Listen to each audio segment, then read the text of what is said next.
ملاقات بتاتے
آگے بڑھ جائے.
کوئی خوش فکر و خوش نظام نہ تھا. انیسا کوئی خوش فکر و خوش نظام نہ تھا. روان کی بہر ترنم کا کچھ حساب نہ تھا. پھر ملاحظہ کریں کہ روش کا بحر کا آہنگ کا جواب نہ تھا. روش کا بحر کا آہنگ کا جواب نہ تھا. سخن کا کون سا رخ تھا جو لاجواب نہ تھا. سخن کا کون سا رخ تھا سبحان اللہ کہ لاجواب نہ تھا. غالب نے لکھا ایک جگہ کہ لکھتا ہوں اسد سوزش دل سے سخن گرم دار رکھ نہ سکے کوئی میرے حرف کا انگوش. بڑا فرمائیں اس شعر کو کہ سخن کا کون سا رخ تھا جو لاجواب نہ تھا. لکھا کیے سخن گرم مدتوں پھر بھی. لکھا کیے سخن گرم مدتوں پھر بھی. ہنر انیس کا غالب کو دستیاب نہ تھا.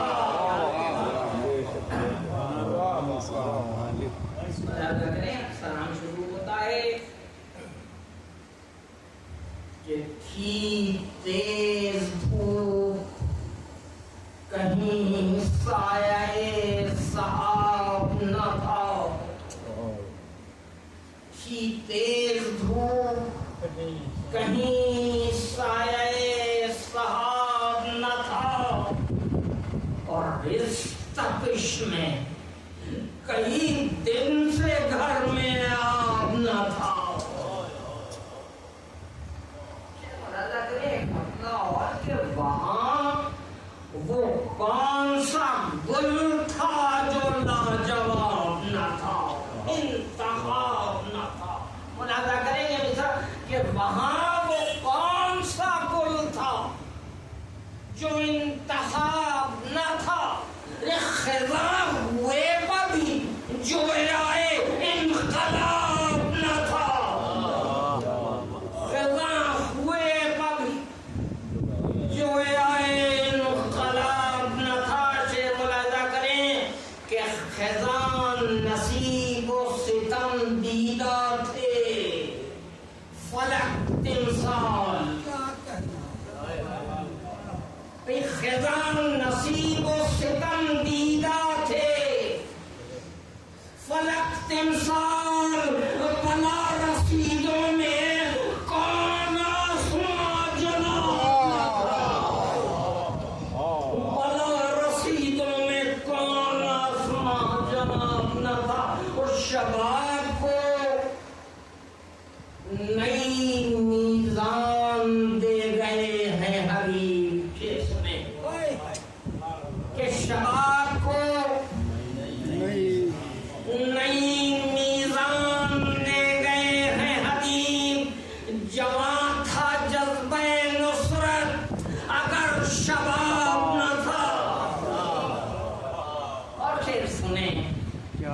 کہ آیا تھی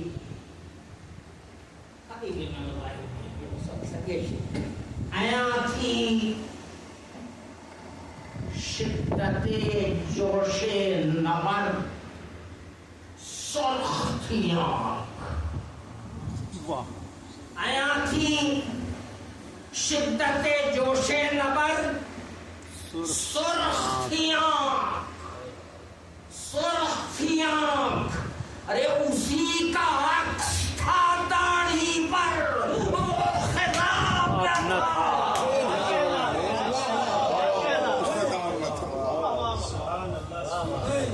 آیا تھی شدت جوش نبر سرخ تھی آنکھ اسی کا عکس تھا داڑھی پر خطاب نہ تھا اور یہ ایک خاص طور پر کہ سند ہے خطبہ زینب علی کے لہجے میں سند ہے خطبہ زینب علی کے لہجے میں کہ دل گرفتہ ہوئے پر بھی اس طرح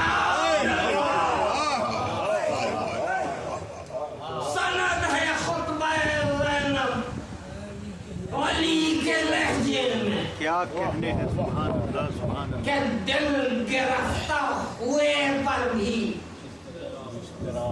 اضطراب نہ تھا وہ دکھا کے پیتے تھے اور پھینک دیتے تھے پانی دکھا کے پیتے تھے اور پھینک دیتے تھے پانی انہیں کہ جن کو میسر کہیں پر نہ تھا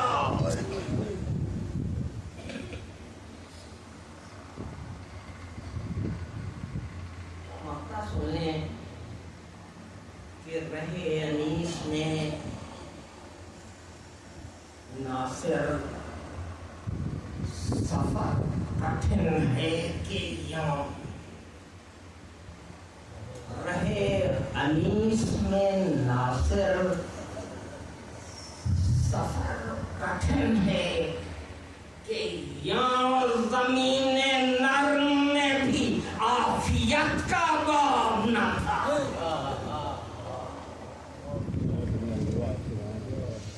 جزاک اللہ جزاک اللہ فاتحہ بسم اللہ الرحمن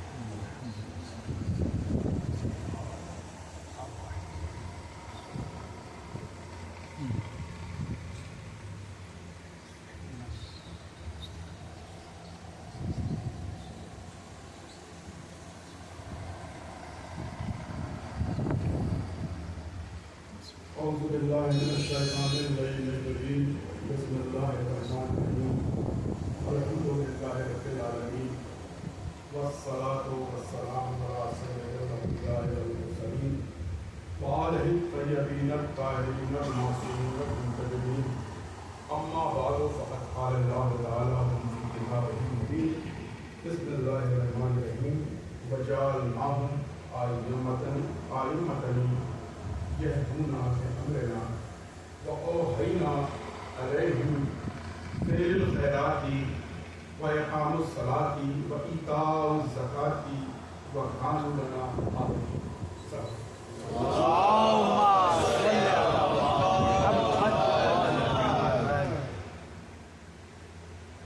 دو بہت ہی اہم مولانا بیٹھے ہیں لہذا میرے جذبات پر جائیں گے تو افسوس سمجھ جائیں گے اور آج کی یہ مجلس جو میرے بڑی شبیر میرے بھائی ان کو ہم کو میرے بھائی ہم سے زیادہ چاہتے ہیں نہایت ہی منتصر مزاجی کی تعلیم ہم نے پریشانی سب سے جھک کے ملنا اور بات کرنے کا سلیقہ بھی ایسا کہ آواز اونچی نہ جائے اور عاشق حسین صاحب میرے ساتھ وہ اللہ کے سفر پر گئے، انہوں نے نزدیک سے دیکھا انہوں نے یہاں بھی حالانکہ تم بڑھتی جا رہی تھی، لیکن اس حالات میں بھی روزہ عاشورہ ہر امام والے ہیں جو نوحہ ایک ہی نوح، لیکن اس نوحے کو ہر امام والے نے جا کے پڑھنا اور 8 محرم اس میں نوحہ پڑھنا، 8 کے ماتم میں آگے آگے چلنا، ساری زندگی انہوں نے یہی کیا اور یہی ان کی بخشش کا سبب بھی ہے۔ دیکھیے امام جعفر صادق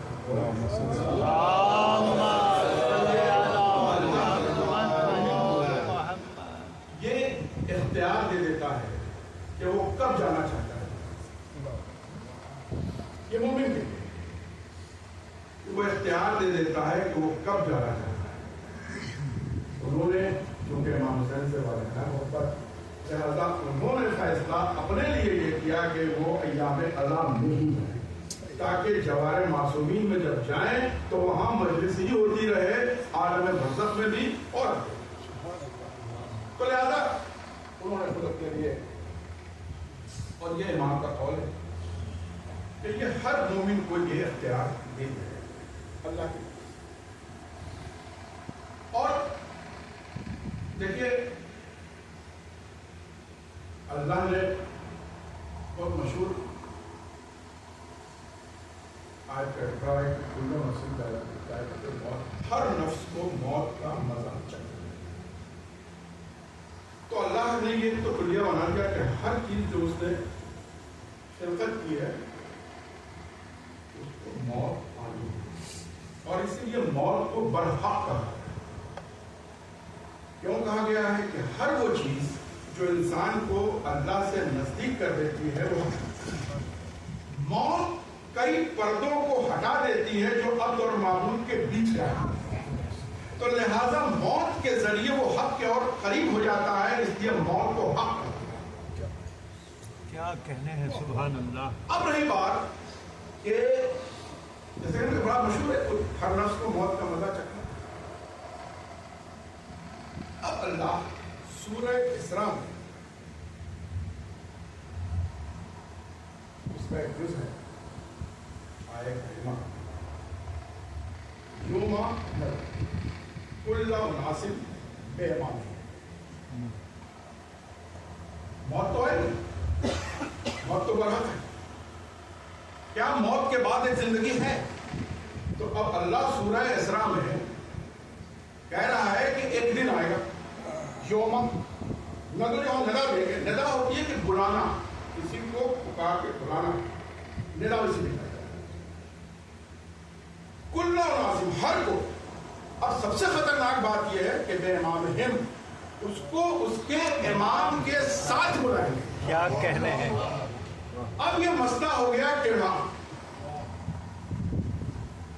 ہم موت کے بعد ایک دن تم کو بلائیں گے جو روزے جزا و سزا ہوگا، اس دن حساب کتاب لیں گے، اور جب ہم اٹھائیں گے تو تم نے جس کو بھی امام مانا ہوگا کیا کہنے ہیں، انہی کے ساتھ بلائیں گے۔ تو اب ہر انسان، ہر مسلمان، چاہے جس فرقے سے تعلق رکھتا ہو، اب اس پر یہ ذمہ داری عائد ہو گئی کہ کوئی وہ اکیلے تو بلایا نہیں جائے گا، وہ بلایا جائے گا اس کے امام۔ تو اب اس کو امام کی تلاش کرنی ہوگی۔ دیکھیے اللہ نے قرآن میں واضح کر دیا کہ تم کو ہم نے عقل دی، سب کچھ دیا، سب سوچنے والا دماغ دیا، دھڑکتا ہوا دل دیا، چلتے پھرتے تمہارے آزاد دیے، سب کچھ دیا۔ اس کے بعد ہم نے تمہارے ہدایت کا سامان بھی کر دیا،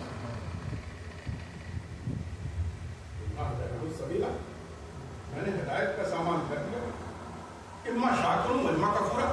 اب تم میرے پاس جو آؤ گے، اب یہ تم پر ڈیپینڈ کرتا ہے کہ تم راہ شکر اختیار کرتے ہوئے آئے ہو یا راہ کفر اختیار کرتے ہوئے۔ اگر امام صحیح ہے تو راہ شکر کے ذریعے میرے پاس پہنچو، اگر امام غلط ہے تو راہ کفر کے ذریعے پہنچو۔ اب جب تم وہاں دنیا میں تو میں نے چھوٹ دے دی تھی کہ تم چاہے جو راستے پر عمل کرو، لیکن جب تم لوٹ کے آؤ گے اور وہ یوم کی بات کر رہا ہے، اور جب ہم ندا دے کے تم کو بلائیں گے اور کہہ رہا ہے کہ پھر اللہ اور ناصر بے امامہم، اب تم کو تمہارے امام کے ساتھ بلائیں گے، تو ڈیپینڈ اب یہ کرے گا کہ تمہارا امام ہے کون۔ اب یہ مسئلہ بڑا صاف ہے قرآن میں، ہم نے اس لیے ایک کڑی بنانے کی کوشش کی ہے کہ موت کے بعد حالات کیا ہوں گے اور روز جزا میں کیا ہو اور ہماری ذمہ داری کیا ہو۔ اب جو سورہ انبیاء کی جو میں نے چند آیت کی جو ہم نے اپنے اس مجلس کی گفتگو کا سرگرمی بنایا کہ اب اللہ کیا کہہ رہا ہے، وَجَعَلْنَاهُمْ أَئِمَّةً، امام ہم بنائیں گے۔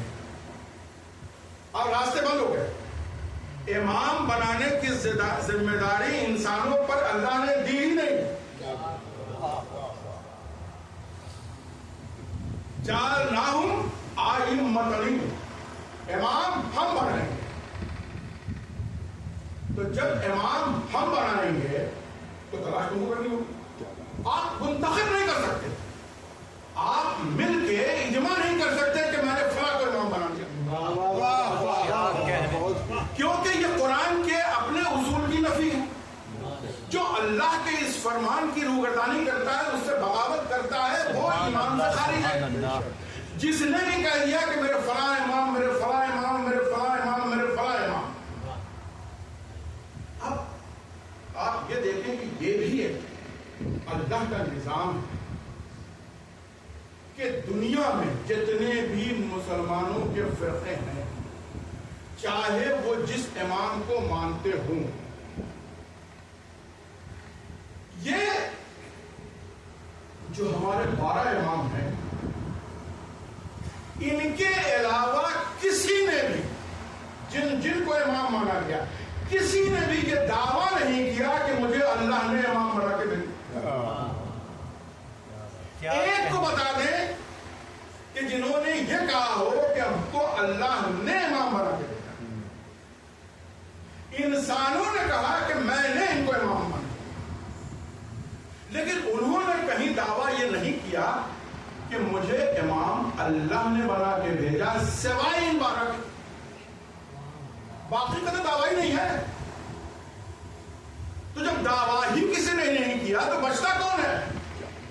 کیا کہنے ہیں، سبحان اللہ۔ بھئی پہلے تو دعویٰ کرو، دعویٰ کسی نے کیا نہیں۔ یہاں تک کہ جو اہل تشیع میں بھی جو 12 امام کے علاوہ ہیں، 5ویں امام کے بعد، 6ٹھے امام کے بعد، وہ سب اپنے کو دائی کہتے ہیں، امام نہیں کہتے۔ وہ دعوت حق کہتے ہیں کہ ہم دیں گے دائی، چاہے بوری ہو، جو بھی اسماعیلی ہو، کسی نے بھی اپنے کو امام نہیں، اور یہ نہیں کہا کہ ہم امام اللہ کی طرف سے بنا کے بھیجے گئے، انہوں نے کہا کہ ہم دائی۔ تو ان 12 کے علاوہ جب کسی نے دعویٰ ہی نہیں کیا کہ ہم اللہ کی طرف سے بنا کے بھیجے گئے ہیں، تو اس آیے کریمہ کے ذیل میں کوئی دوسرا آتا ہی منطقی پہلو، بھئی اللہ نے کہہ دیا کہ امام ہم بنائیں گے، اور دوسرے دعویٰ نہیں کر رہے ہیں کہ اللہ نے ہم کو امام بنا کے بھیجا سوائے 12 کے۔ جیسے مولا علی نے سلونی کہا، کسی نے بھی دعویٰ نہیں کیا کہ آؤ ہم سے بھی پوچھو، کیوں؟ کیونکہ پھر تو وہ پرکھے جائیں گے، ان سے سوال پوچھے جائیں گے، جواب دیں۔ چونکہ عقل ان کی محدود، جیسے وہ جانتے تھے کہ جیسے ہی ہم نے علی کی دشمنی میں یا اپنے کو ان کے ہم پلہ کرنے میں یا اپنے کو ان سے آگے بڑھانے میں اگر ہم نے بھی کہہ دیا سلونی تو سامنے والا سوال کرے گا، کیا کہنے، سوال کا جواب ہے نہیں، تو جیسے کسی نے سلونی کا دعویٰ نہیں کیا۔ اسی طرح سے ہمارے جو 12 امام ہیں، ان کے علاوہ جو بھی امام بنائے گئے دنیا میں انہوں نے بھی کیوں نہیں دعویٰ کیا؟ وہ سب بڑے جلیل القدر لوگ تھے، حافظ قرآن بھی تھے، تفسیر بھی تھے، سب کچھ جانتے تھے، بڑے بڑے لوگ تھے. ایسا نہیں ہے کہ کوئی ایسے ہی چوراہے کو اٹھا کے کسی نے ان کے امام مان لیا، ایسا نہیں ہے. سب اپنے وقت کے متبر تھے، اپنے وقت کے مانے ہوئے جلیل القدر علماء تھے. تو انہوں نے بھی کیوں نہیں دعویٰ کیا؟ یا ان کے ماننے والوں نے بھی ان سے کیوں نہیں کہا کہ آپ بھی دعویٰ کر لو؟ یہ تو قرآن ہے، اس لیے نہیں دعویٰ کیا. اب اسی جو ہم نے ابھی آیتیں پڑھی، اب اللہ نے پہلے تو کیا کہا؟ وَجَعَلْنَاهُمْ أَئِمَّةً، امام تو ہم بنائیں گے، امام کرے گا. اب آگے یہدون، ہدایت کر، بے امر نا، امر کے ذریعے. امر کیا ہے؟ اب یہیں پھنس جاتا ہے. کوئی بھی نام نہاد دنیا کا امام جو ہے وہ امر کے معاملے میں پھنس جاتا ہے. کیوں؟ جتنی چیز اللہ نے خلق کی اس کے فنا ہونے تک جتنے بھی سٹیجز آئے وہ سب امر الہی. کن و یکن، جس کے ذریعے اللہ نے یہ پوری کائنات بنائی وہ امر الہی. زندگی دی امر الہی، موت دی امر الہی، یہ چلتی ہوائیں امر الہی، بہتا ہوا پانی امر الہی، یہ آسمان امر الہی. آپ کا چلنا پھرنا، سوچنا سمجھنا، آپ کے حرکات، جتنی بھی چیز مخلوق کر رہی ہے وہ سب امر الہی ہے. اب اللہ نے کیا کہا؟ اطیعوا اللہ و اطیعوا الرسول و اولی الامر منکم. اب اطاعت واجب کر دی. سب قرآن ہے، میں کوئی حدیث نہیں جانتا. کیا کر رہا ہے؟ کہہ رہا ہے اطاعت کرو. کس کی؟ اللہ رسول کو. کس کی؟ اولی الامر کی. یعنی ہم نے کچھ بندوں کو امر پہ عبور دے دیا، کیا کہنے ہیں، کنٹرول دے دی. سبحان اللہ. لہذا جن کو ہم نے اولی الامر بنایا، یعنی آپ یہ سمجھ رہے نا کہ امر ہے کیا؟ جتنی بھی چیز اس کائنات میں ہو رہی ہے وہ سب امر ہے. ہر چیز پر جس کو کنٹرول دے دیا اس کو اولی الامر بنایا. اب اللہ نے جس کو اولی الامر بنایا تو اس کی اطاعت واجب قرار دے دی گئی.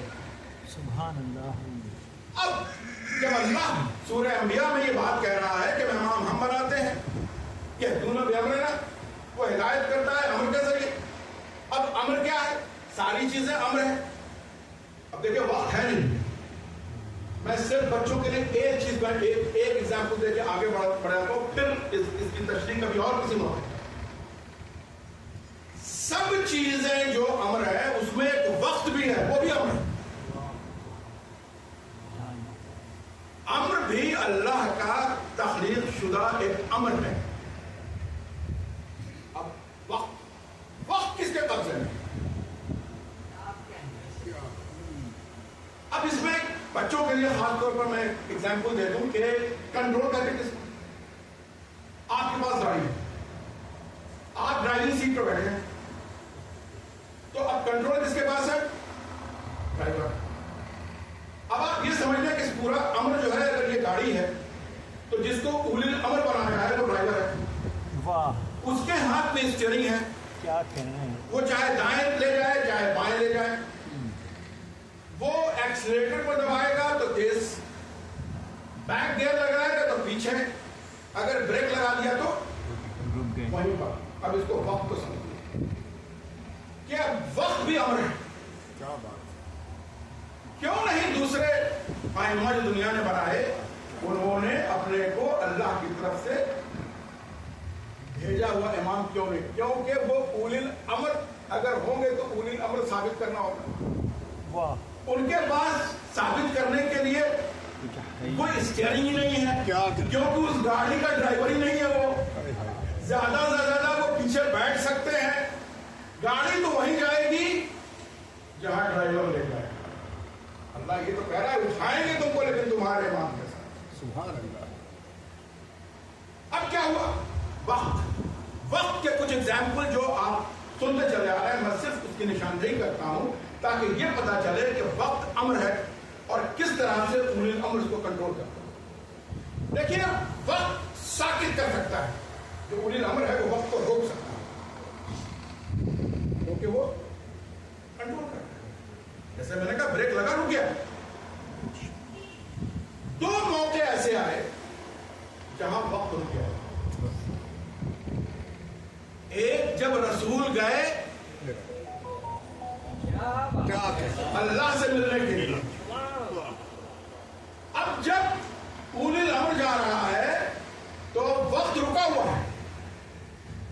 مسلمان ملنے ہی تو نہیں سمجھ پائے کہ یہ وقت جو ہے یہ امر الہی ہے اور یہ اولی الامر ہے، وقت کو روک دیں، کیونکہ سمجھ ہی میں بات نہیں آئی کہ اللہ کے پاس گئے، اتنی مسافت طے کی، اللہ سے ہم کلام بھی ہوئے. اب کس کی آواز میں اللہ نے بات کیا وہ دیگر بات ہے. وہاں سے تحفہ بھی مل گیا کیونکہ جو بلا رہا ہے مہمان کو تحفہ بھی دیا جاتا ہے، تحفہ زہرا بھی مل گیا. اتنا کچھ ہو گیا، اتنی مسافت طے کی، پھر آ گئے اور یہ دروازے کی کنڈی ہلتی رہی اور بستر گرم کا گرم رہا کیونکہ وقت منجمد تھا. وہ بڑی ساکتہ حرکت نہیں تھی. کیا کہنا ہے؟ واہ واہ.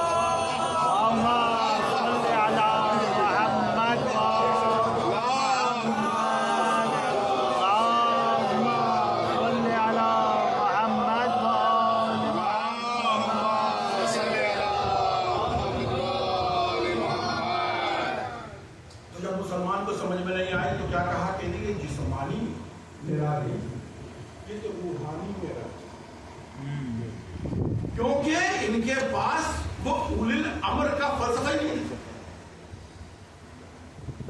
ایک وقت اور آیا کہ وقت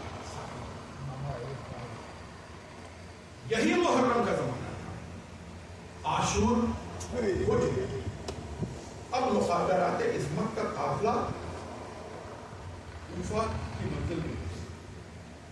میں بھی مسائل کو نہیں، میں تو ابھی اولی الامر کے اور کس طرح سے وہ وقت کو منجمد کر دیتا ہے، وقت کو ساکت کر دیتا ہے. تیسرا دن ہے. اب وقت کے اولی الامر نے وقت کو روک دیا. اب امام سجاد یہاں سے چلتے ہیں، مسافت طے کر کے کربلا معلیٰ پہنچتے ہیں، تمام شہدائے کربلا کو دفن کرتے ہیں، دفن کر کے آ جاتے ہیں اور وقت وہیں پر منجمد ہے. کسی کو پتہ ہی نہیں چلا کب گئے اور کیا کہتے ہیں. سبحان اللہ سبحان اللہ. یہ وقت کو ساکت کرنا. اب وقت کو ایکسلریٹ کر سکتے ہیں، اس کا بھی کہنا ہے. آج سے وقت باقی ہر چیز لوگ جب ذہن میں بات سمجھ نہیں آتی تو اس کو ہم معجزہ کراتے ہیں. جتنے ہمارے ائمہ ہیں ان کے کوئی معجزات نہیں ہے سوائے اس کے کہ وہ اولی الامر ہے. لیکن چونکہ میں ان اولی الامر ہونے کے فلسفے کو سمجھ نہیں پاتے ہیں، لہذا اس کے معجزے کا نام دے دیتے ہیں. ان کے لیے معجزہ نہیں ہے. جس کو ہم لوگ احسان ہوتے ہیں بائیں ہاتھ کر یا بائیں ہاتھ کر کے جنبش کی صورت ہے. اب امام کائنات حضرت علی ابن ابی طالب مشہور اور معروف قصہ جس کو عام طور پر سب لوگ معجزہ کہتے ہیں وہ یہ ہے کہ مولا علی ایک وقت 40 جگہ موجود تھے. فاسٹسٹ ورڈ جو وقت ہو سکتا تھا یہ یہی ہے کہ چشم زدن میں وہ ہر جگہ موجود اور وقت اتنا تیزی سے گزر گیا کہ کسی کو پتہ نہیں چلا کہ وہ یہاں پر تھے کہ یہاں پر تھے. سب اپنی جگہ دیکھ رہا. آپ یہاں اسٹوڈنٹس بیٹھے ہیں، کبھی آپ دیکھتے ہوں گے ایک کیڑا کا تصویر ہوتی ہے اور ایک طوطا ہوتا ہے، اس کو تیزی میں گھماتا ہے اور بہت تیزی میں گھماتا ہے تو آپ کی نظر سے لگتا ہے کہ یہ طوطا پنجرے کے اندر ہے، کیونکہ وہ اتنا تیزی میں گھوم جاتا ہے کہ آپ کا ذہن سمجھ ہی نہیں پاتا کہ یہ طوطا باہر تھا یہ اندر کیسے چلا گیا. یہ وقت کی تیزی حضرت علی نے اس وقت دکھائی ایکسلریٹ کر کے وقت کو کہ بیک وقت وہ 40 جگہ موجود تھے. اتنا تیزی میں وقت گزرا کہ وقت کو بھی اپنا پتہ نہیں چلا کہ وہ کہاں جائے کیا کرے. اب بیک گیا. سورج کو پلٹا دینا. سورج کیا ہے؟ ایام تو ہے بھائی. صبح اور شام جو ہو رہی ہے وہ سورج اور چاند کی ہی حرکت سے. سورج کو پلٹانا وہ بیک گیا تھا. اور بڑا مشہور قصہ کہ جنگ خیبر پتھر پر گاڑ دیا. ایک نجومی نے مسلمان نہیں تھا، اس نے کہا کہ اس میں علی کی کون سی منزلت ہے؟ علی بھی بہت بڑے نجومی ہے. وہ جانتے تھے کہ اس وقت ایک ستارہ جو ہے وہ یہاں سے گزر رہا تھا اور اس کی خاصیت یہ ہے کہ وہ پتھر پر شعاع اس کی جب آتی ہے تو وہ مون کی جیسا ہو جاتا ہے. وہ جانتے تھے کہ انہوں نے جا کرتے بھی جانتے لوگوں نے بتایا اس کو بلا وہ آیا کہا کہ علی کو بھی جانتے تو وہ ستارہ جا رہا ہے اور اس کی خاصیت ابھی کہاں میں کو آگے نکل گیا. پھر اب واپس کب آیا؟ 1000 سال کے بعد. اس کے بعد علم اٹھایا. علی جیسے آگے بڑے وہ چلانے لگا علی وہ ستارہ واپس آ رہا.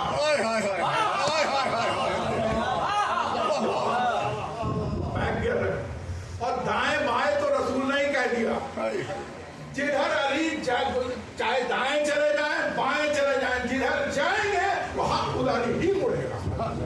چاہے وقت حق ہو یا حق وقت ہو جو بھی ہو لیکن علی کے تابع ہوگا کیونکہ وہ اولی الامر ہے. جدھر مڑ گئے وقت بھی ادھر مڑے گا حق بھی ادھر مڑے گا. سبحان اللہ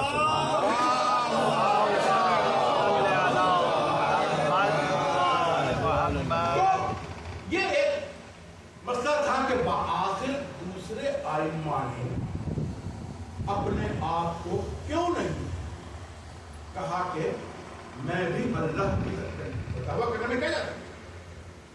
کون پوچھتا ہے؟ لیکن قرآن ہی پوچھتا ان سے اور وہاں پر آ کے فلوپ کرتے کہ بھائی اللہ تو کہہ رہا ہے ہدایت امر کے ذریعے ہوگا اور اولی الامر ہوں گے ان کی اطاعت واجب ہے. پہلے تو اولی الامر ثابت کرو تب اتباع کریں گے تمہاری نا. اب دیکھیے اب اس جو آیہ کریمہ میں یہاں تک بات کرتے ہیں. اب اس کے بعد اب اللہ کہتا ہے آگے یہ کریں گے کیا؟ اب بہت سمپل سی بات ہے. اور بھائی علیہ فعل الخیرات ہے. فعل خیر کی طرف تم کو لے جائیں. اب ان کا کام بتائیں. یہ فعل خیر کی طرف وَإِقَامُ الصَّلَاةِ. دیکھیے صلاۃ نماز ہے لیکن عشر کیا اطاعت پروردگار ہے.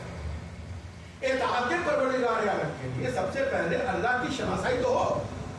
اللہ یہی تو کہہ رہا ہے کہ میں نے یہ کائنات اس لیے بنائی کہ میں پہچانا جاؤں. حدیث قدسی ہے تو پہلے اللہ کو پہچانوایا تو جائے. اس کی اطاعت تو اس کے بعد ہوگی اور اطاعت کی منزل ہے صلاۃ.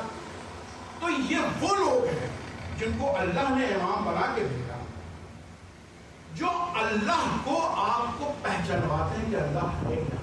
وہ اگر قابل عبادت ہے تو کیوں قابل عبادت؟ علی نے یہی تو کہا کہ نہ میں جہنم کے اور نہ جنت کی. ہم اس لیے عبادت کرتے ہیں کہ وہ قابل عبادت ہے.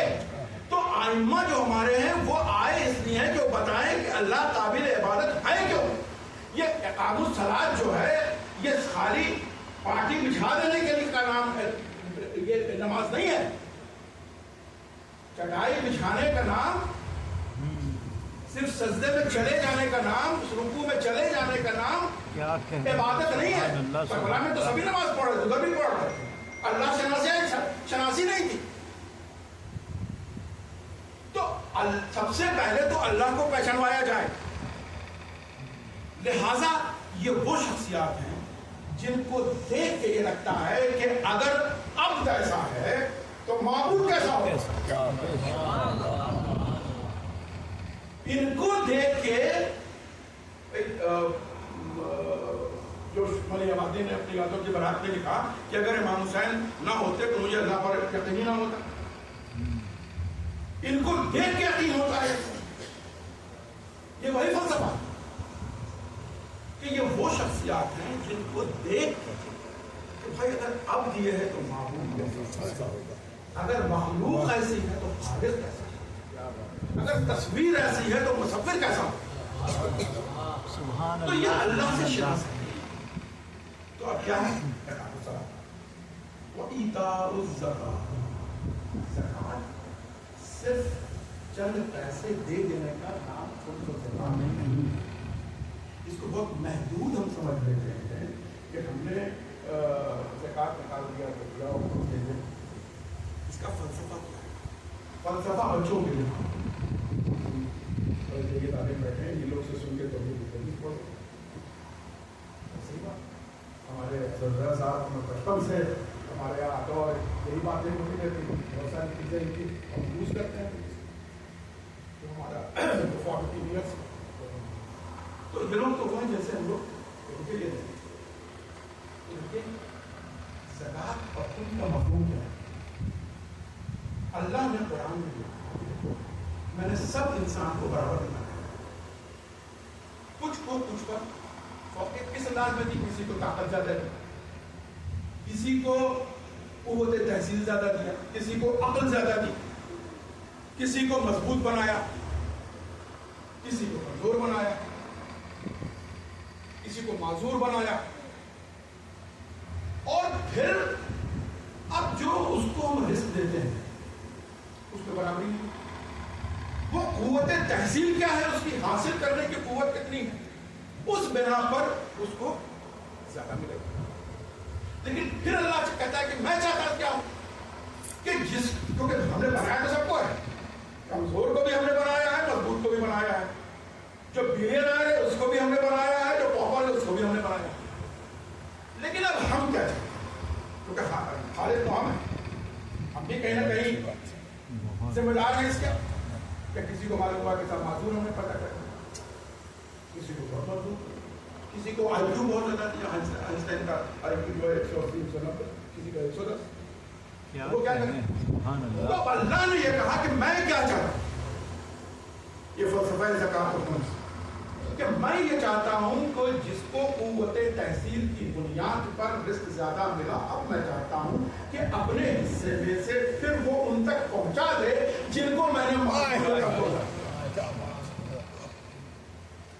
یہ خمس زکات جتنی ہے یہ وہی اللہ کا حکم ہے کہ ہم کیا چاہتے ہیں. یہ تو اصطلاحاً کہہ دیا گیا کہ 20% اور 3% اور 2%. یہ ٹھیک ہے, یہ تو اس نے کہا کہ کم سے کم اتنا, کیونکہ اگر اتنا بھی نہ کرے تو انسان کم سے کم ہی پڑ جاتا ہے. آدمی ہے 31 جولائی لاسٹ ڈیٹ ہوتی ہے, ہمیشہ ہم کہتے بھائی لاسٹ ڈیٹ ہے, اس کے پہلے بھی تو بھر سکتے ہو, لیکن بھرے گا 31 تاریخ کو, اور دھوپ میں مرا پھرے گا, صبح سے لے شام تک لائن میں لگا رہے گا, ایک دن پہلے آ جائے تو آرام سے بچے. تو انسان کی جو خصلت یہ ہے کہ وہ سب سے منیمم, اب اگر آپ کو نماز میں سب آرام کے بعد سورہ پر سب سے چھوٹی سورہ نکال لیتے ہیں کیونکہ سب سے چھوٹی ہے, وہ الگ بات ہے کہ وہ مانوی حیثیت سے اس کا بڑا ہوا ہے, لیکن انسان نے مانویت کے حساب سے نہیں اپنی سہولیت کے حساب سے سب سے چھوٹی ضرور نکالی. تو یہ سب جو 20% اور 11% ہے یہ سب منیمم کا مفہوم اللہ کے لیے ہے کہ ہم نے اگر کسی کو کسی کے فقر فوقیت کی ہے قوت تحصیل کی بنیاد پر, استعداد کی بنیاد, جتنی بھی چیزیں اس کی بنیاد پر دی, تو میں یہ چاہتا ہوں کہ تم کو اگر ابھی بنایا ہے, توانا بنایا, وہ بھی ہم نے بنایا, دیتے ہیں ہم ہی تم کو. جس کو ہم نے کمزور بنایا اس کو بھی ہم ہی نے بنایا, کم ملا اسی کو نہیں آتا. اب ہم یہ چاہتے ہیں کہ تم اپنے حصے میں سے اس کو دے دو تاکہ سماج کا توازن برقرار. یہ بتائے گا کون؟ یہاں تک بات ہو گئی. امام ہم بناتے ہیں, 4 چیزیں بتا دی کہ بھائی آپ کا کام کیا ہے, آپ ہدایت کریں گے, عمل کے ذریعے آپ فعل خیر بتائیں گے، آپ اقام الصلاۃ، ایتاء الزکات. اب آپ پہچانیں گے کیسے؟ اب اس کی آخری جو بات ہے وَكَانُوا لَنَا عَابِدِينَ، یہ سب جو ہیں ساری عمر صرف عابدین کی صف میں ہے. اب عابدین کون ہیں؟ عابدین بنا ہے عبادت سے، عبادت بنا ہے عبد سے. جو اب اللہ کی عبادت میں ایسا مصروف ہو جائے کہ جسے کچھ اور فکر ہی نہ ہو، وہ عابدین کہلاتا ہے. اور جو ان کی بھی زینت بن جائے وہ زین العابدین کہلاتا ہے. سجدہ، نماز کی معراج، اللہ چاہتا ہے کہ تم ساجدین میں شامل ہو جاؤ، لیکن اسی میں سے ایک ایسا بندہ بھی ہے جو سید الساجدین بن جاتا ہے. کیوں بن جاتا ہے؟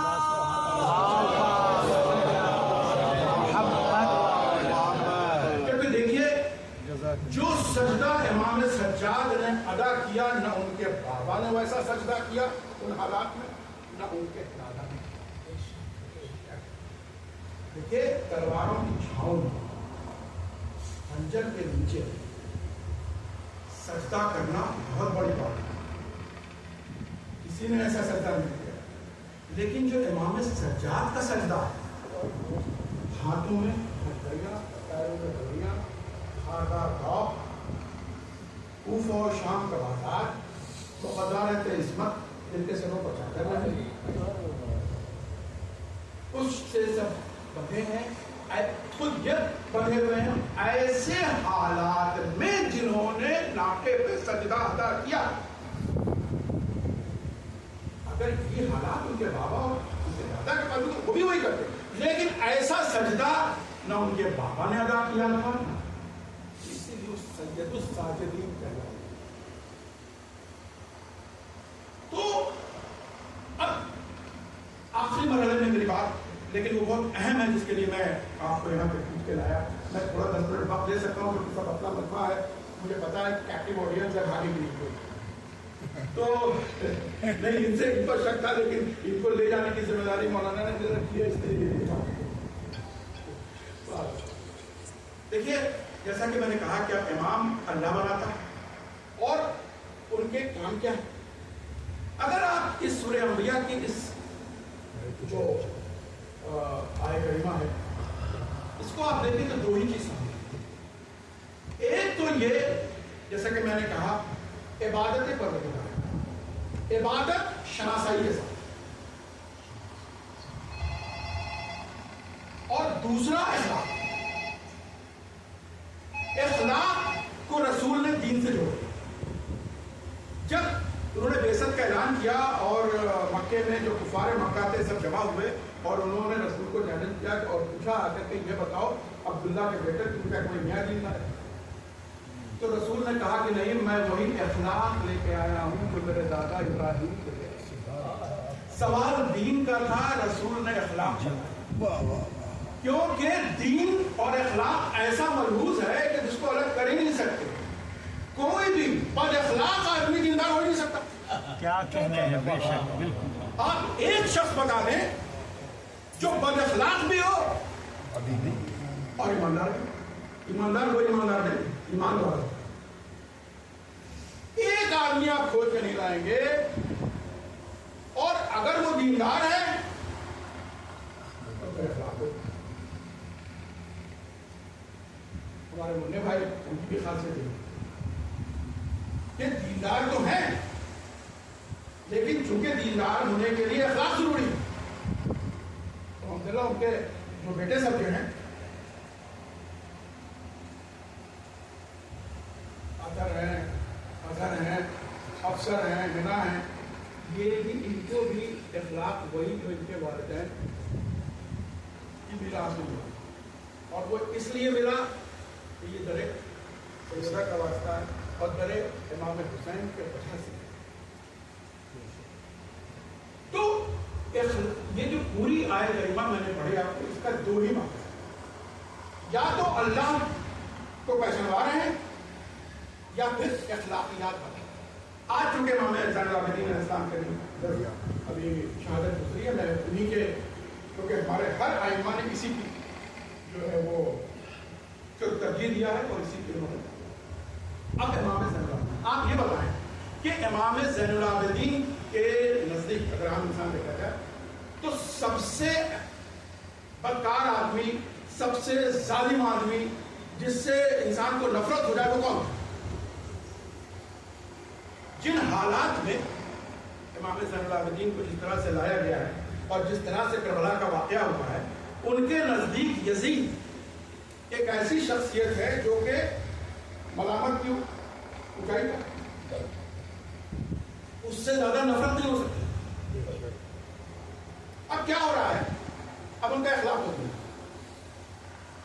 جب مکہ مدینہ لوٹے ہیں تو لوگوں چونکہ بہت سارے لوگ یزید کو جانتے نہیں ہیں، تو لوگ کون ہے یزید کس طرح کا ہے؟ اب آپ سمجھ لیجیے کہ یزید نے کیا کیا کیا ہے، اخلاق امام کیا ہے، اور اخلاق جو ہے وہ اللہ کی یہ آیت ہے. وہ انہوں نے کہا کہ یزید ایک اچھا شاعر ہے. اس کی ایک ہی خاصیت تھی، وہ شعر و شاعری اچھا کرتا تھا. اس کی پوری دیوان ہے عربی میں. اس کی ایک ہی خاصیت تھی، امام نے بس اسی ایک خاصیت کا بیان کر دیا، اس کی ساری وہ چیزوں کا بیان نہیں کیا. اور جب پوچھتے انہوں نے کہا کہ وہ کیسا، یہ اخلاق تھا کہ اگر کسی کے بارے میں کوئی پوچھے تو اس کی جو ایک اچھی بات ہو اسی کو بتاؤ. آپ سنیے، جب رہائی کا حکم ہوا تو یزید سے ملنے کے لیے گئے. یزید چونکہ جانتی ہے، یزید بھی امام کو ہم سے بہتر جانتا ہے. ایسا نہیں تھا کہ وہ جانتا نہیں، حسین کو نہیں جانتا تھا اور امام زین العابدین کو نہیں جانتا تھا اور جناب زینب کو سب جانتا تھا، ہم سے بہتر جانتا ہے. ورنہ بیعت کی ضرورت کیا تھی؟ لاکھوں لوگ کروڑوں لوگ بیعت کر چکے تھے، امام حسین کی بیعت کی کیا ضرورت ہے؟ وہ بھی اچھی طرح سے جانتا یہ بات. تو جب جانے لگے تو یزید نے کہا کہ سید سرکار یہ بتاؤ، میں نے سنا ہے تم دعائیں بہت چاہتے ہو، تو کیا تمہارے پاس کوئی ایسا بھی صحیفہ ہے جس کے پڑھ لینے سے اگر کوئی ایسا جرم سرزد کسی سے ہو جائے جو قابل معافی نہیں، جس کی تلافی ممکن ہی نہیں ہے، کیا تمہارے پاس کوئی صحیفہ ایسا ہے کہ اس کے پڑھ لینے سے اس کی مغفرت ہو جائے؟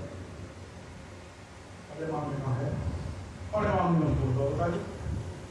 اب وہ باہر نکلے، کچھ لوگ ساتھ میں کہا کہ آپ نے ایک ایسے بدکار شخص کو جس نے پورے رسول کے خاندان کو تاراج کر دیا، آپ نے ایک ایسے شخص کو مغفرت کی ایسی دعا بتا دی. آپ وقت کے امام ہے، آپ نے بتا دیا تو ثابت ہے یہ تو پڑھ لے گا. انہوں نے کہا کہ دیکھو ہم وقت کے امام ہیں، ہم اس کے بھی امام ہیں، تو مجھے امام نہیں مانتا، کیونکہ امام اس کے ماننے نہ ماننے کی بنیاد پر نہیں ہے. امام ہم اس لیے ہے کہ اللہ نے مجھے امام مانا اور ہم اولے امر ہیں. ایک سائل ہم سے سوال کر رہا ہے کہ آپ کے پاس کوئی دعا ہے؟ وقت کا امام اگر کہہ دے کہ ایسی کوئی دعا ہی نہیں ہے تو لہذا امام کے حیثیت سے میں نے میرا جو فرض تھا میں نے پورا کیا، اس کو دعا میں نے بتا دی. لیکن اس شخص کو اللہ یہ توفیق ہی نہیں دے گا کہ وہ دعا پڑھ سکے. کیوں؟ کیونکہ توفیق بھی امر الہی ہے. توفیق بھی اسی کو ملے گی جس کو امام چاہے. دعا بتا دینا بھی امر تھا اور توفیق نہ دینا بھی امر تھا. سبحان اللہ سبحان اللہ. مدینہ ہے. دیکھیے بڑے مجھے کے وقت میں کیا ہوا تھا، ایک سوال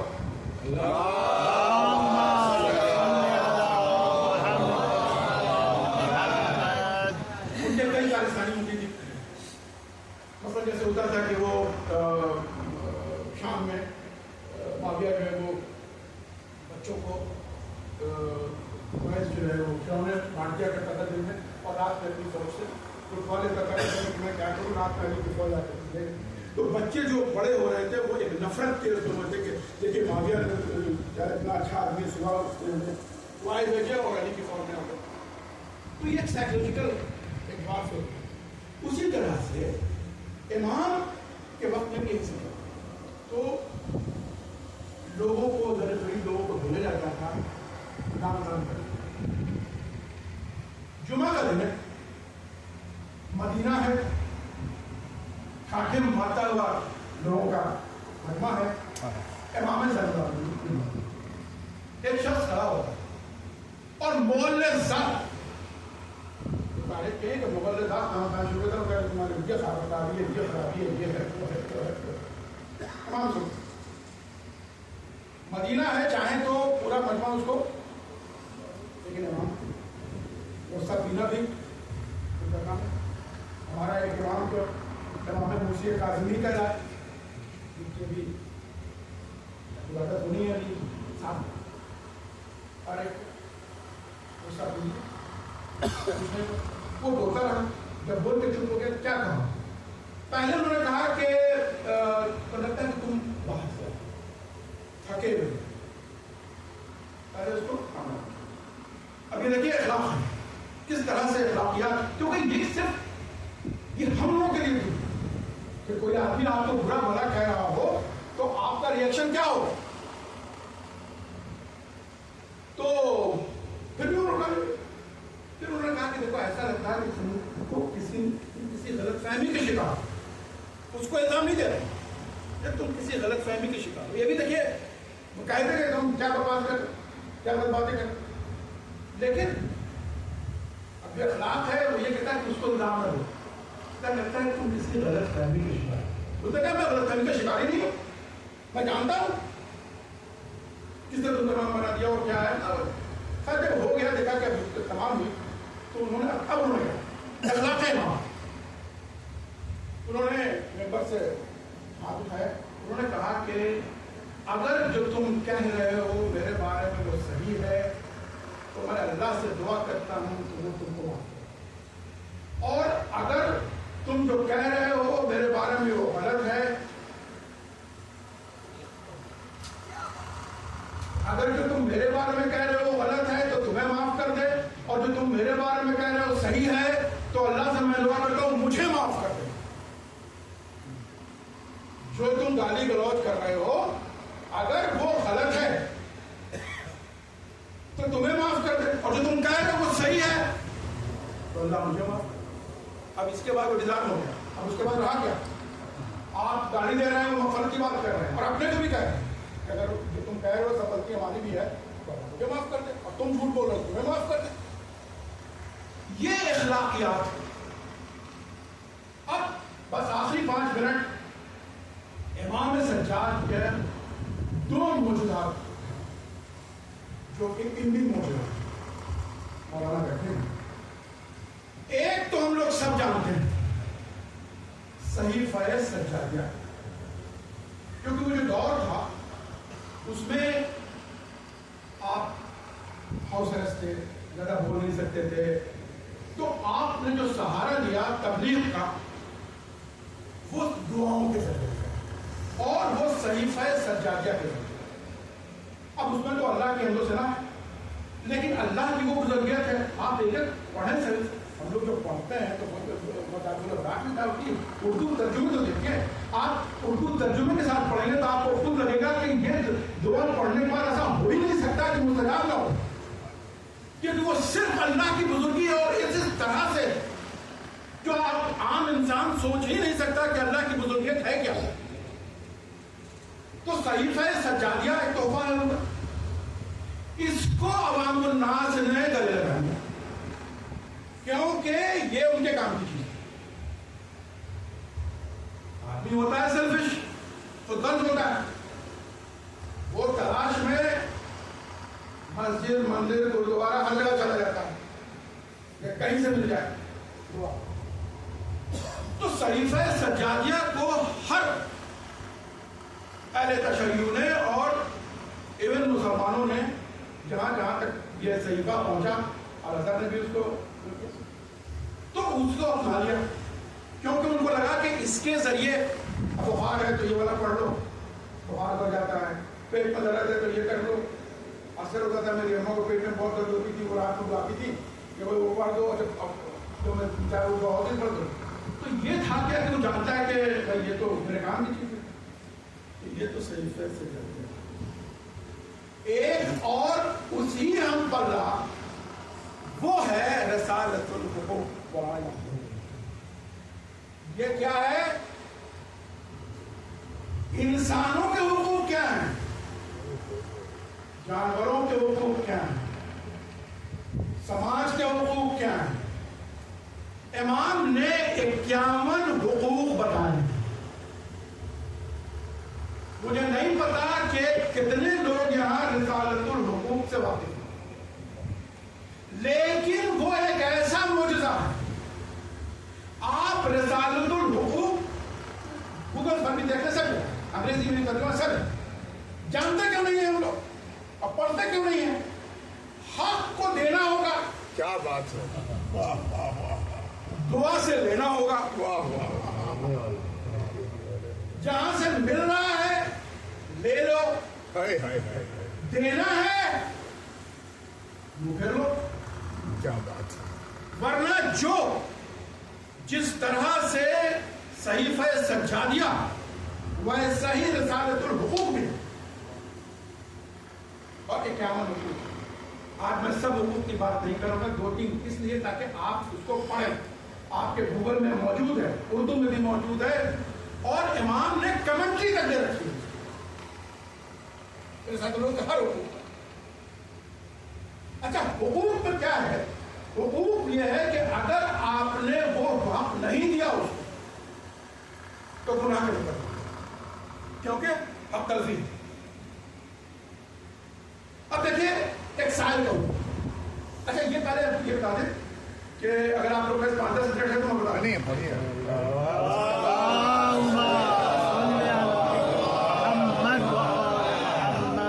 پہلا جو ہے سب سے بڑا حق جو ہے وہ اللہ کا ہے۔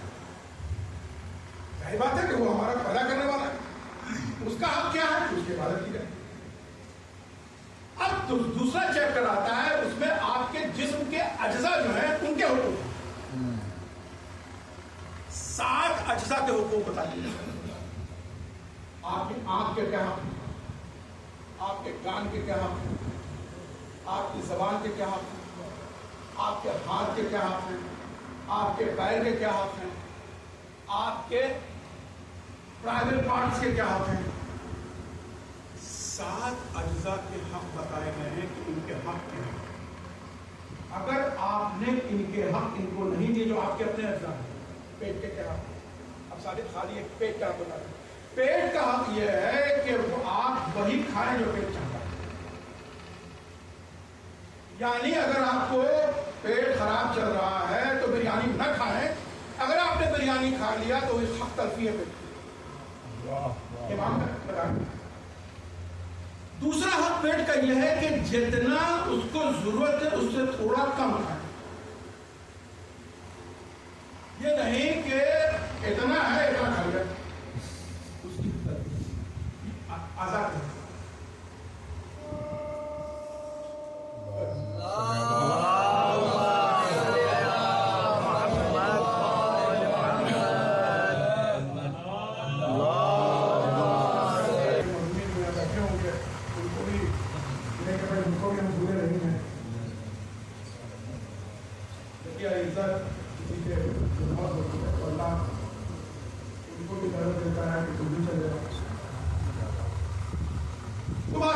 تو یہ اب دیکھیے اس کے بعد حقوق ہیں آپ کے ریلیٹیوز۔ تو اب امام نے بتایا بلڈ ریلیٹیوز، ماں باپ بھائی بہن بیٹا بیٹی، اب اس کے حق ہیں، ہم تفصیل میں نہیں جائیں گے، ان کے حق ہیں ان اجزاء کے جو بلڈ ریلیشن تو نہیں ہے لیکن آپ کے حصہ بن گئے، جس میں پہلا آپ کی دوست ہیں، وہی میں آپ کے، اور آپ کے نیبرز ہیں،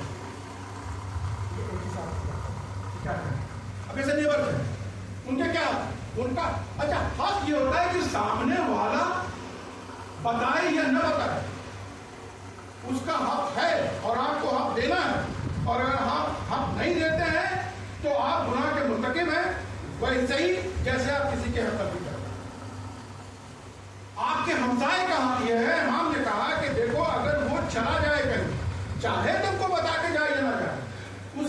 یہ ہے کہ اس کی جو پراپرٹی ہے اس کی حفاظت کرو. آپ یہ نہیں کہہ سکتے بھائی وہ تو کہہ رہے ہیں ہم کو بتا کے تھوڑی ہیں. اس کا حق ہے, اگر آپ اس کے ہمسایا ہیں تو اس کا حق ہے کہ آپ اس کی پراپرٹی کو, یہ حق ہے.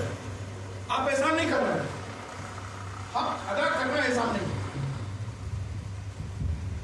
پھر کہا کہ دیکھو ایسا ہے کہ جب تمہارے یہاں کچھ بنا کرے کھانے پینے کی چیز تو اس پر اس کا بھی کچھ حق ہے اور اس کا بھی دیوار ہے.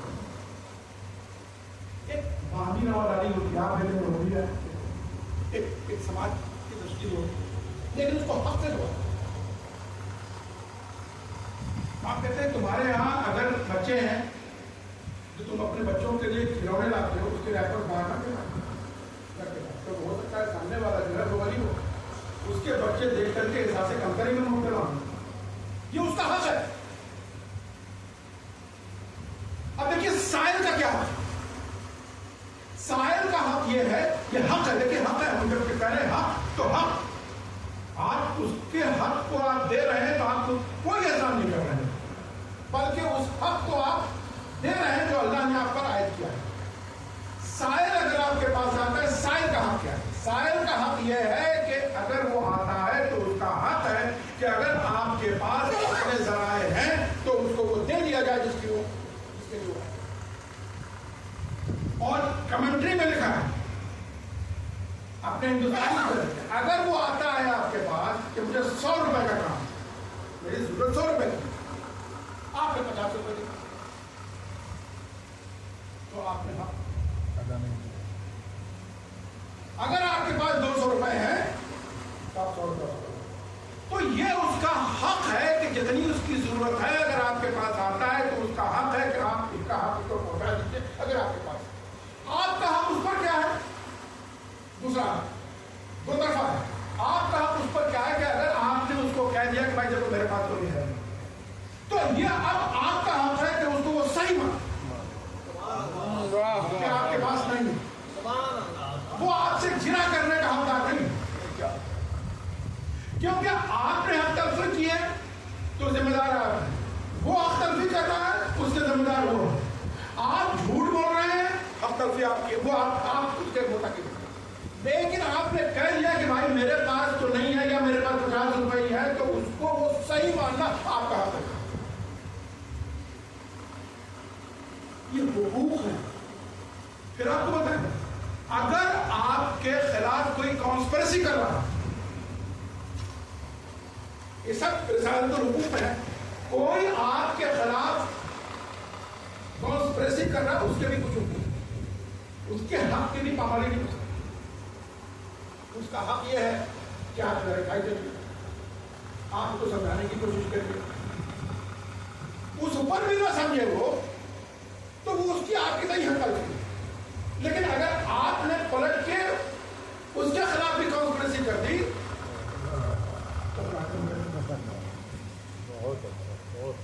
اب کسی نے آپ کو گالی دی تو امام نے جیسے کہا کیا, آپ پلٹ کی گالی نہیں دے سکتے. اس کا حق ہے کہ اس کی گالی کا جواب اس کو گالی سے نہ دے گا, یہ حق ہے اس کا.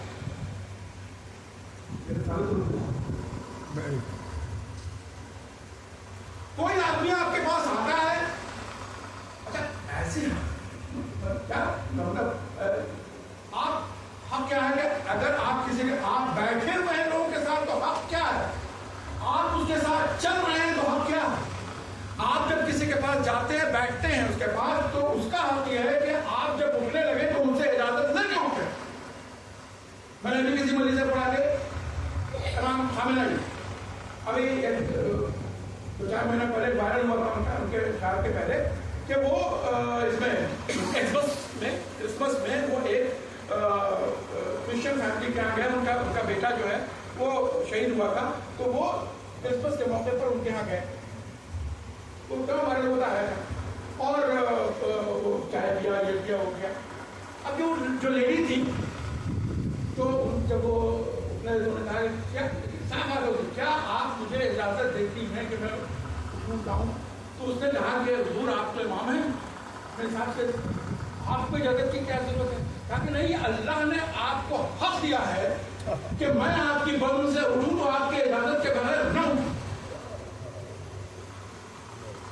یہ وہ ہے جب آپ کسی سے کہتے ہیں آپ کمپینینس کے آپ ساتھ چل رہے ہیں, اس کے حق کیا ساتھ چل رہے ہیں, اس کا حق یہ ہے کہ آپ کی چال ایسی نہ ہو کہ آپ غصہ کرو,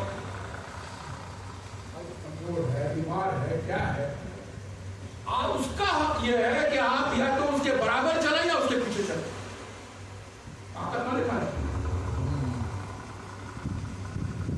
51 حقوق سب بتانے کی آج میرا کہنا یہ ہے کہ ہمیں چاہیے یہ, کیونکہ ہمارے چوتھے امام کی شہادت کی ہے اور یہ پورے انجام جو ہیں آپ کے یہ ان پر بہت ظلم ہے. ان سارے ظلم کے باوجود انہوں نے آپ کے اور ہمارے لیے جو تحفے چھوڑ کے گئے ہیں, صرف رونے سے ہی کام نہیں چلے, جو ان کے تحفے ہیں اس کو بھی اپنی زندگی میں اتارنے کی اتنی کوشش کی جائے جتنی ہمیں ہے.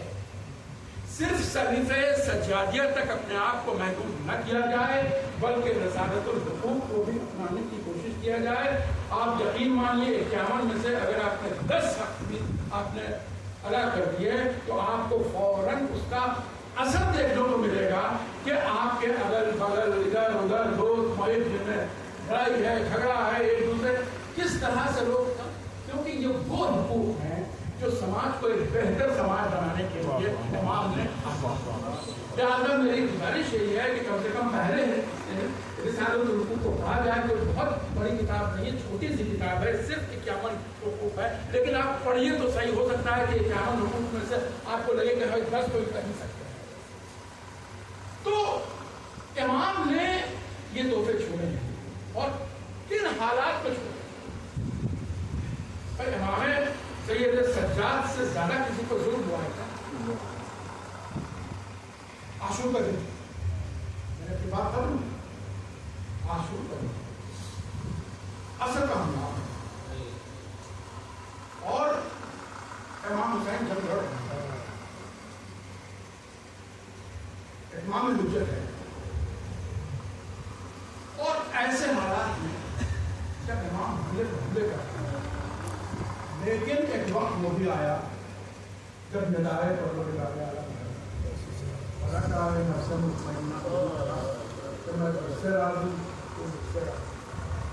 اور فضا میں آواز ہوئی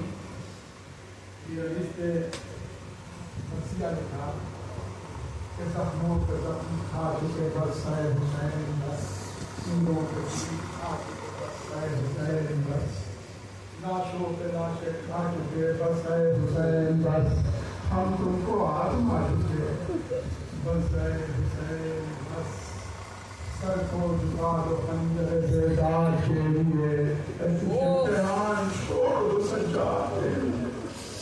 دیجیے امام یہ لڑائی ایسے آئی. امام نے اپنے نیام میں تلوار رکھی, جو یہ فوج جبری ہوئی تھی وہ نزدیک آئی. کسی نے تلوار چلائی, کسی نے نیزے چلایا, انہوں نے پتھر مارے اور ایسے ہنگام میں وہ وقت بھی آیا جب حسین نزیب کے تھے, نزیب کے تھے, میرا بارواں امام بات کو کہتے ہوئے ان کے آنسو ہوتا ہے کہ سلام میرے عزت کے جو نزیب کے ایسے حالات حسین کو سجدائے آخر ادا ہوا. ایک ماں اپنے بچے کو روتی رہی, بہن کا عزت سے اپنے بھائی کا سر قلم ہوتے دیکھتی رہی. وہ وقت بھی آیا جب حسین کا سر ہو کے نیازہ پر اٹھا اور امام سجاد نے دیکھا سلام علیکم یا عبد اللہ. خودی امام یتیم ہو گئے, میرا بابا شہید ہو گیا. اب تو ظلم ختم ہو, لیکن ہوا کیا, اب امام زید الدین کا اب امتحان شروع ہوتا ہے. ترقی بنیاد لگا دی گئی, مخدرات کے عصمت جن کے سر کے بالوں کو کبھی آسمان نے کسی کا کبھی کائنات نے دیکھی تھی, وہ برائنا ہو گئی اور آگ لگا دی گئی. ایک خیمے سے دوسرے خیمے, دوسرے سے تیسرے خیمے. اب وہ وقت بھی آیا جب شام میں غریباں کی منزل تھی. امام سید سجاد ان کو جکڑ دیا گیا تھا, پابند سلاسل تھے, ارے پیروں میں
السلام عليك يا أبا عبد الله، السلام عليك يا ابن رسول الله، السلام عليك وعلى جدك وأبيك، السلام عليك وعلى أمك وأخيك، السلام عليك وعلى الأئمة من بني ورحمة الله وبركاته.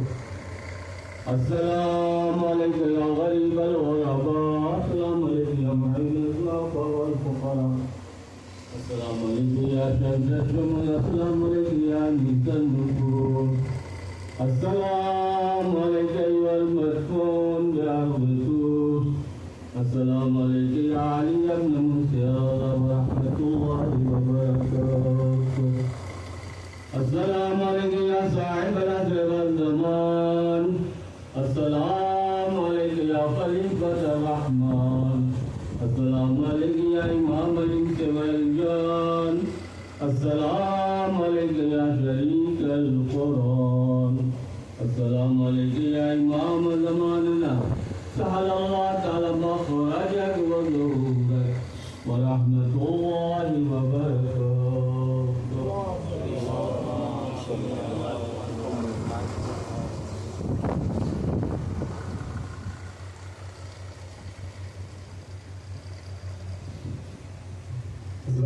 ایک اعلان سماعت فرمائیں انشاءاللہ 26 جولائی بروز اتوار بعد نماز مغربین مرحوم کے ایصال ثواب کے لیے مجلس 20ویں کا اہتمام اسی رضا خانے میں کیا گیا ہے. آپ تمام نمائندوں سے پابندی وقت کے ساتھ شرکت کی گزارش کی گئی ہے. بعد نماز